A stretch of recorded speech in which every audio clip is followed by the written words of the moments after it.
Guys আসসালামু আলাইকুম। আজকে ফজরের সময় এই ধরনের একটা খবর পেলাম যে আয়াতুল্লাহ আলী খমেনি মারা গেছে বলে দাবি করেছে মার্কিন প্রশাসন।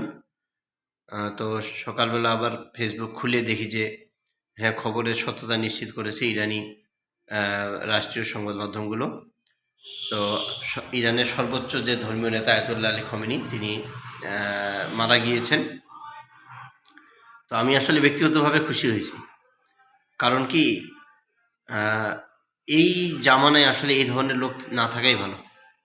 উনি চলে গিয়েছেন, শাহাদাত বরণ করেছেন। আল্লাহ হয়তো ওনাকে শাহাদাত যে মর্যাদা সেটা দান করবেন, অথবা নাও করতে পারেন। কারণ মুসলিমদের মধ্যে মানে অনেকেই মনে করেন যে তাদের আকিদাগত অনেক প্রবলেম আছে।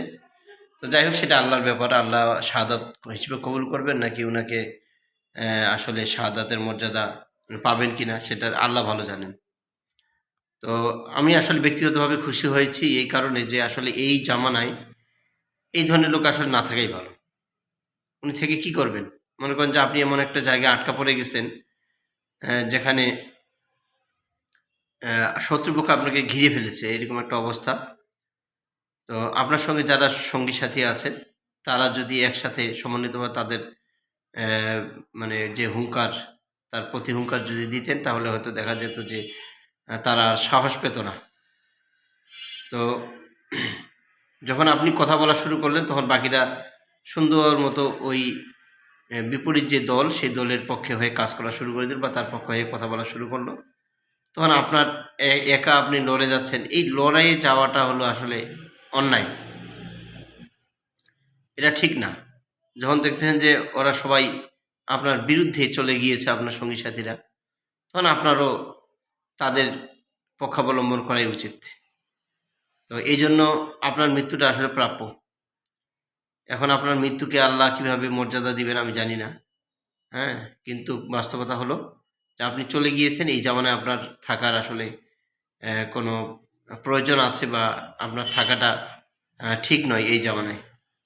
এটা ইন্টারন্যাশনাল ক্ষেত্রে আপনি দেখেন বা আমাদের বাংলাদেশের প্রেক্ষাপটের ক্ষেত্রেও দেখেন, অবস্থাটা কিন্তু একই রকম। ইসলামী দলগুলো যখন ঐক্য চায়, তখন কিছু গোষ্ঠী দেখা গেছে যে তারা আবার এমন এমন ফতোয়া, এমন এমন কথাবার্তা বলে যে মানে যে জাহেলি যে ব্যবস্থা চলতেছে, অন ইসলামিক যে ব্যবস্থা চলতেছে, অন্যায়, দুর্নীতি, বিশৃঙ্খলা, চাঁদাবাজি, মানে এসবই ভালো এবং এর পক্ষেই তারা সাফাই গাইছেন বা তাদের পক্ষ হয়ে কাজ করছেন। তো এই যে ব্যাপারটা, এটা আসলে যেখানেই মুসলিম জনগোষ্ঠী মানে জালেমের বিরুদ্ধে তাদের কণ্ঠ মানে উচ্চকিত করবে, কথা বলবে, তো সেখানেই দেখা গেছে যে মানে কিছু মুনাফেক জাতীয় গোষ্ঠী, তারা দেখা যাবে যে সেই শক্তিশালী পক্ষে, সে যত জালামি হোক, অত্যাচারী হোক, সে যতই হত্যাকারী হোক, লুণ্ঠনকারী হোক না কেন, তার পক্ষ অবলম্বন করে কথা বলবে। এবং যারা হক পথে থাকার চেষ্টা করবে, ভালো কিছু করার চেষ্টা করবে বা তাদের সঙ্গে সমমর্যাদা চাইবে, এই ধরনের দলের বিপক্ষে তারা অবস্থান গ্রহণ করবে। তো এইটা আসলে শুধু মানে বৈশ্বিক যে ইসলামিক রাষ্ট্রগুলোর মধ্যে যে বিদ্যমান তা নয়, এটা বাংলাদেশেও সেম অবস্থা আমরা দেখতে পেলাম কিছুদিন আগেও। এটা আসলে সর্বব্যাপী এটাই চলতেছে আর কি। তো এখন অবস্থার কি দাঁড়ালো যে বিপরীত যে আমেরিকার যে জোট, যে জোটের সঙ্গে কাতার, কুয়েত, আরব আমিরাত, সৌদি আরব, বাহরাইন, ইয়েমেন সবাই আছে, হ্যাঁ। সবাই ওই জোটের পক্ষাবলম্বন করে কাজ করছে, হ্যাঁ। ওমান, তারপরে পাশে জর্ডান, সবাই সহযোগিতা করছে। তো এই জোটের এখন অবস্থাটা কি দাঁড়াবে যে তাদের বিরুদ্ধে যে কথা বলবে এই ধরনের কিন্তু কেউ নেই।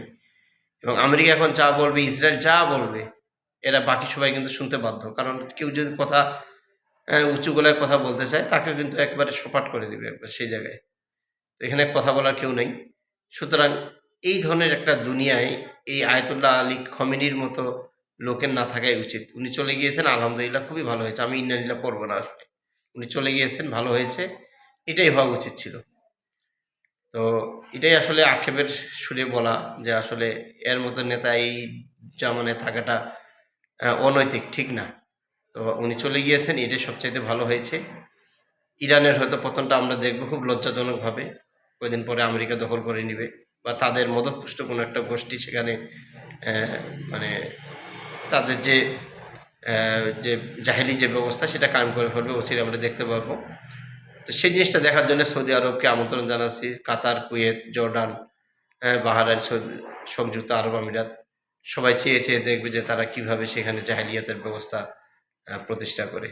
তো সেই ব্যবস্থা দেখার জন্য যারা বাংলাদেশ থেকে, বাংলাদেশের যে সমস্ত গোষ্ঠী এই আয়াতুল্লাহ আলী খমিনির মৃত্যুতে আমার মতো সন্তুষ্ট এবং খুশি হয়েছেন, তারাও সেই ধরনের একটি ব্যবস্থা দেখার আনন্দে আপনারা এখন থেকে প্রস্তুতি গ্রহণ করুন।